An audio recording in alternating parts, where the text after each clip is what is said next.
நெல்லை மாவட்டம் வள்ளியூரில் நெல்லை கிழக்கு மாவட்ட திமுக செயலாளர் கிரகாம்பல் தலைமையில் நடந்த செயற்குழு கூட்டத்தில் நெல்லை வருகை தரும் முதலமைச்சருக்கு சிறப்பான வரவேற்பு அளிக்க தீர்மானம் நிறைவேற்றப்பட்டது. வள்ளியூரில் உள்ள கட்சி அலுவலகத்தில் நடைபெற்ற கூட்டத்தில் எஸ்ஐஆர் பணியில் சிறப்பாக செயல்பட்ட பூத் முகவர்களுக்கு நன்றி தெரிவிக்கப்பட்டது. இதனைத் தொடர்ந்து தேர்தல் ஆணையம் வெளியிடும் வரைவு வாக்காளர் பட்டியலில் உள்ள திருத்தங்களை கவனித்து உரிய நடவடிக்கை எடுக்க வேண்டும் என்பது உட்பட பல்வேறு தீர்மானங்கள் நிறைவேற்றப்பட்டன.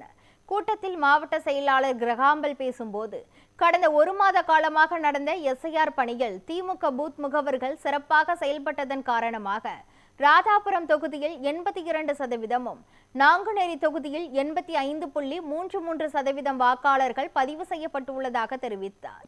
கூட்டத்தில் தலைமை செயற்குழு உறுப்பினரும் முன்னாள் எம்பியுமான ஞானதிரவியம், நாங்குநேரி தொகுதி பொறுப்பாளரும் முன்னாள் அமைச்சருமான சுரேஷ்ராஜன், ராதாபுரம் தொகுதி பொறுப்பாளர் சிவராஜ் மற்றும் திமுக நிர்வாகிகள் உட்பட பலர் கலந்து கொண்டனர்.